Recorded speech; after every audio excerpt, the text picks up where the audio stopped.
Yo, here we go. Episode 5 for you. Hopefully you dig the new light setup. I mean, blinded by this ring light while I'm trying to record this, but hopefully it looks better for you guys. Shout out to Grant, Keeping It Real, CrossFit. Not sure his handle, but thank you very much for the recommendations. So today I wanted to talk about the claim that people love to make and support of, is CrossFit dying? And those people love to point out one data point. They have one data point. It's the stupidest thing ever. And that data point says the total number of CrossFit affiliates is going down. So then they take that one data point and make the claim CrossFit's dying. Those people cannot be more wrong. I'm going to talk about the other data points, but if you think the population of people that focus on doing AMRAPs and Metcons, Olympic lifting, trying to progress their gymnastic skills, if you think that population is going down, you are so out of touch of what's going on in the community of fitness that I don't know if your opinion matters worth anything. But maybe there's some points that I'm not going to cover today that you might be able to enlighten me about, but we'll see. So just to start, let's just use some anecdotal evidence from myself from the standpoint of being a CrossFit competitor. 10 years ago when I started, I was really bad at CrossFit, but I really wanted to compete. So I followed all the big competitions. I knew where they were. I knew the payouts they had, and there were not very many compared to today. Today, there's like 10x more. And part of the problem is, and I made a whole video about it, is that there's too many competitions. People are doing too much. The top athletes do too much, but they're making a lot of money. So more power to them. There is no shortage of competitions, even compared to 5 years ago. Next thing is the amount of sponsors you can have. Back when I first started, you could get like a shoe sponsor if you were really good, maybe a belt sponsor and a grip sponsor. And that was about it. Nowadays, you can get all of that. And since just our culture has started to shift to a much more fitness, wellness-based product system, you can almost find any company you like and try and get sponsored by them. And not only that, there is an insane amount of just consumer packaged goods brands that you could try and get a sponsorship deal with if you like their products. You cannot tell me the amount of brand deals today versus 10 years ago in the space of fitness has gone down. From a competitor standpoint, you have a much better opportunity to get brand deals today than 10 years ago. And that goes into my next point. And that's partially just because our society's changed from social media. The amount of attention you can get on social media is going to drive brands to your page, and it's going to drive sponsors, and it's going to drive endorsements. And I also own a gym. So there's a whole nother section that I can try and anecdotally analyze if the population is dying. I mean, at my gym, I have no shortage of people that could potentially be interested in joining the gym.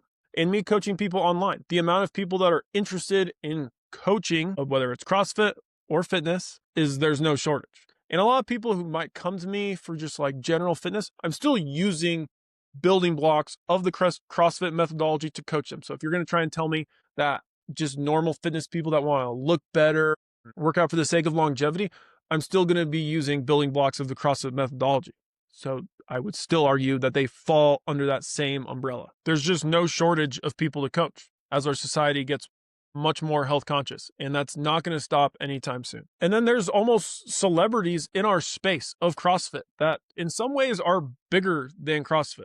They have so many followers that the endorsement deals they get are not even necessarily have to do with CrossFit, but since they're just popular. And these people are very CrossFit oriented. They're probably going to do CrossFit. They drink the CrossFit Kool-Aid is a term, just meaning they're obsessed with CrossFit. They do CrossFit all the time. They post it to their page all the time. And these celebrities, I would argue, have a bigger piece of the pool in fitness than if you look at bodybuilders, OCR, or hybrid athletes, high rocks athletes. These CrossFit athletes, I would say, own the market to a much higher degree than any one of those other markets I just mentioned in the world of fitness. CrossFit celebrities and just high-level CrossFit athletes own the world of fitness in terms of views, in terms of how big of sponsorship deals they're getting. And most importantly, their influence on the general public. Most people can't relate to a bodybuilder that's 300 pounds and massive. A lot of females have a hard time trying to relate to that. That's probably why they don't get as big of endorsement deals. Point being, I would argue, the highest ranking or the most popular CrossFit athletes carry a much larger influence in the space of fitness than any other category. And since they hold the biggest influence and they're under the name of or under the umbrella of CrossFit, to say CrossFit is dying when most of the influence of the celebrities and the influencers, geez, that was the word I was looking for. Could not think of the word influencers, are under the umbrella of CrossFit. To say CrossFit's dying is just outlandish, and you don't know what's going on, and you probably don't go on the internet very much. So then there's another thing to talk about that's kind of weird. We're going to talk about the affiliates going down, but I first have to talk about kind of the elephant in the room, which is there are so many CrossFit gyms that are not branded under CrossFit. They give no money to CrossFit. It's a crazy amount, and that number's only going up. They do AMRAPs, Metcons, Olympic lifting, everything. Most of their coaches used to have credentials from CrossFit. They just do not pay CrossFit formally because they do not see the value, which we'll get into in a little bit. So they don't call themselves a CrossFit gym. And from a number standpoint, from the data point, the people that say CrossFit's dying use, those data points are not inside there. Just because they don't call themselves a CrossFit gym, but they're still training with the same methodology and building blocks as CrossFit. I mean, I guess the notion would be if they're not branded as a CrossFit gym, wouldn't that mean CrossFit's dying? I mean, from a revenue standpoint for HQ, that's definitely not beneficial. But in my head, people are using the methodology. They're training all three energy systems. I would still say they're doing CrossFit. And I would still say those same people are still contributing to the larger community of fitness that is under the umbrella of CrossFit or functional fitness, if you want to call it that. And I say contributing, meaning they're buying products that are CrossFit based. Buddy, that's no. That's no. And not only that, is athletes at these gyms not only contribute, I guess, to the market of businesses, is they also contribute locally. They go to competitions. They create friends from other gyms. They're a part of the community.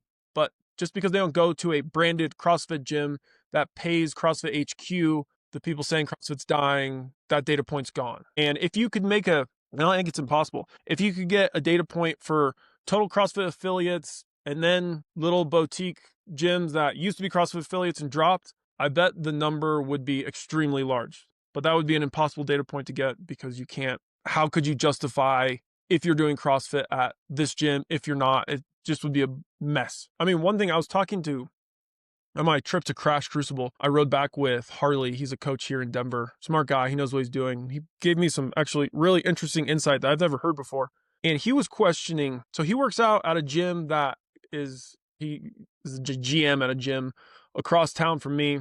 It's kind of in a similar boat to what I just described. They don't formally do CrossFit, but they have varied workouts. They do CrossFit. They just don't formally say it. But he was telling me, he was questioning how ethical it was for gyms that are not a part of the CrossFit brand to partake in CrossFit community related things. Specifically, what he was mentioning was like the CrossFit Open, people having like a huge shindig, huge party. And I might be quoting him wrong. I'm sorry, Harley.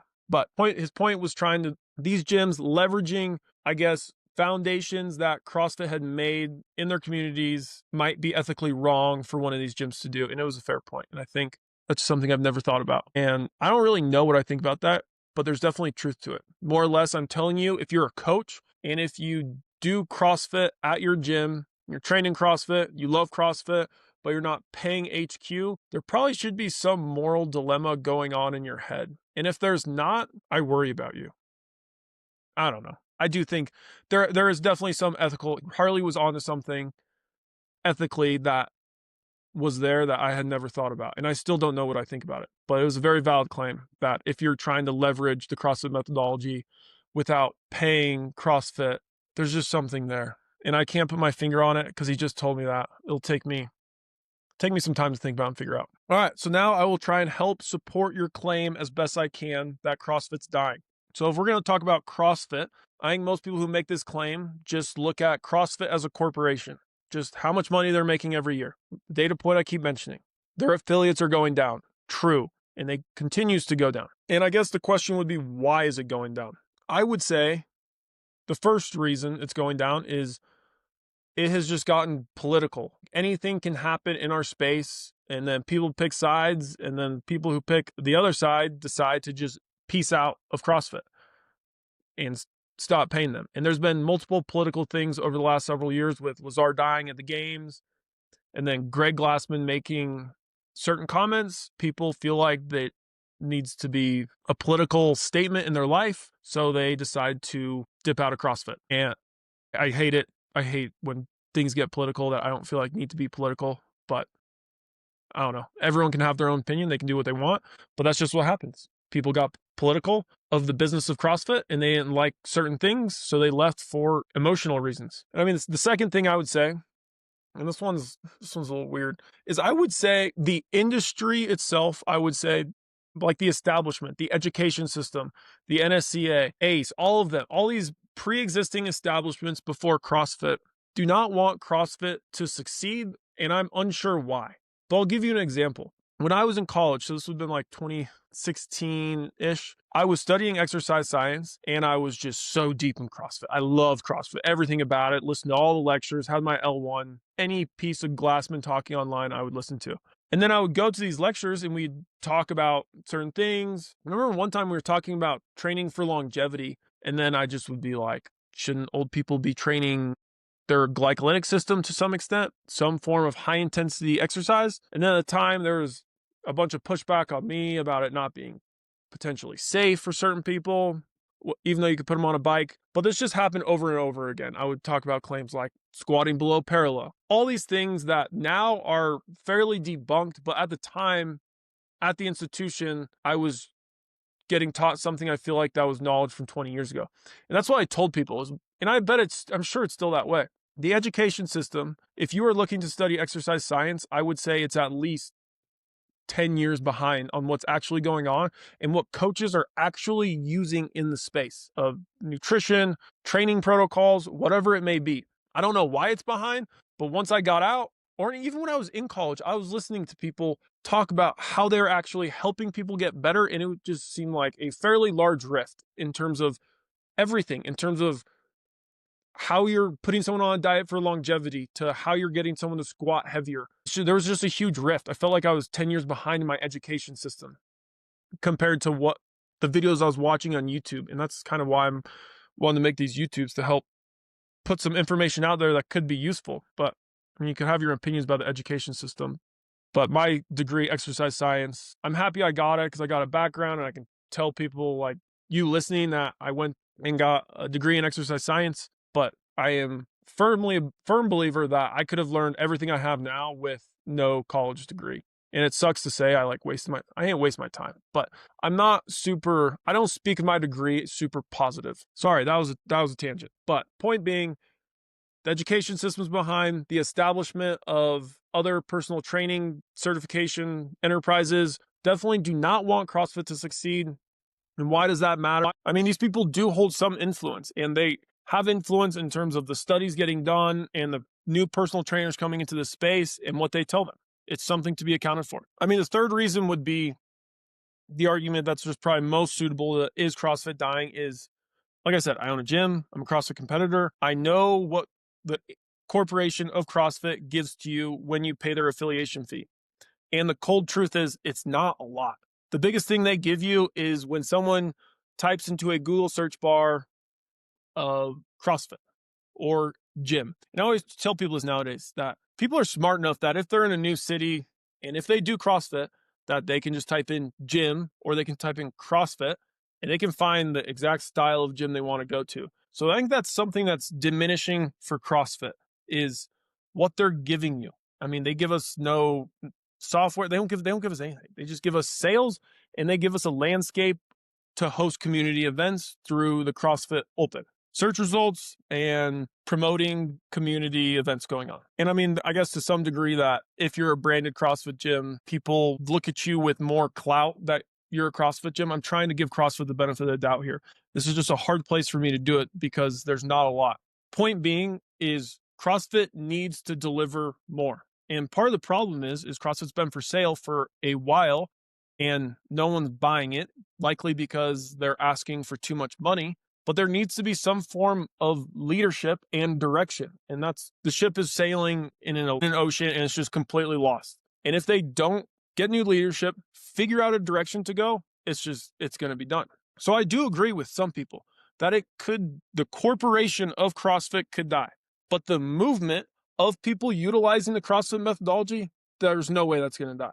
So how do we make this corporation survive is the ultimate question. Because I do think there's a chance that it could go under.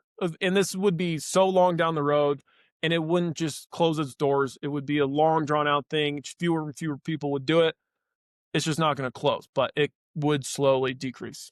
So what would I do if I was the CEO of CrossFit? First, what drove me to CrossFit was listening to Greg Glassman talk about exercise and health, and he was giving these logical truths that were profound. And this is what's fueled the other demographic that, or I guess just the people that utilize the CrossFit methodology, and that's why it's never going to stop.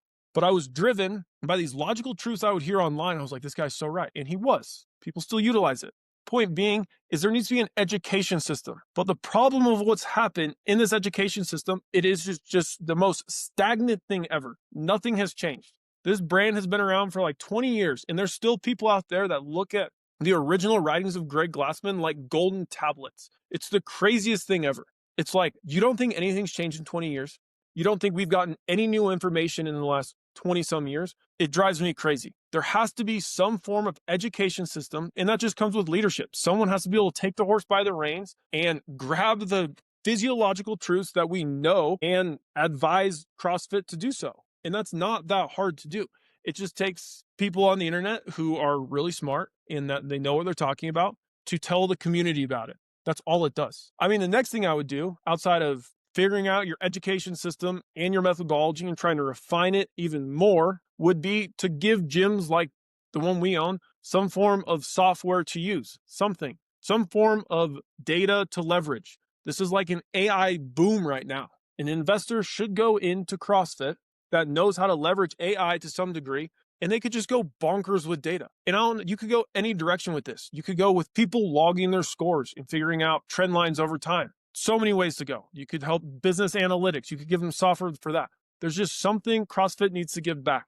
Because the truth is, and I own a gym, I'm all for CrossFit. We pay our affiliate fee, but they don't give us very much. If I wasn't a CrossFit competitor, I would probably still pay the CrossFit fee. But point being is that they're not giving us very much for what we're paying them. And we're a small business. The amount we pay them like $1,000 a year. I would love to spend $5,000 on something else. Get some better lights or something. So I guess moral of the story is CrossFit dying. People are going to keep doing CrossFit, whether the corporation's around or not. But I do think that people saying, if they are specifically saying the CrossFit corporation is dying, it could happen. I do think someone will buy it. Hopefully, the right person needs to buy it. And if they put some leadership, if they do it right, it could for sure thrive for decades. But there's a good chance that couldn't happen. And then it could just be slowly dying. So some of these people saying, getting their one data point that CrossFit's affiliates are going down, and then for them to say CrossFit's dying as a corporation could be true, but the wave of people utilizing the CrossFit methodology is not going to die. That's going to keep growing. It might slowly morph. I mean, we see it morphing a little bit, not in a logical way, I would argue right now, but it is morphing. But that's my opinion. Hopefully you liked it. Might be a little bit of a polarizing video for some. So I'm kind of new to some of this hate mail, and I'm not against it. Like, if you completely disagree with me, I'm perfectly fine with you letting me know. But hopefully you enjoyed it. Let me know what you think. Make sure you subscribe to YouTube, and you can follow me on Spotify. Send to your friends. Peace.